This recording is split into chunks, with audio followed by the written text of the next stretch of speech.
جميل لما تكون المباريات في المراكز التجارية ويكون كذا في ملاعب مجهزة.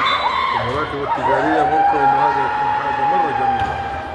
المباريات في رمضان خاصة في رمضان كان زمان تقام هذه المباريات في الحواري، بس الآن ممكن المراكز التجارية تتبنى هذا الشيء وتعمل أماكن على أساس إنه يستطيعوا إن هم يعني رمضان العائلات تحضر والناس بيحضروا.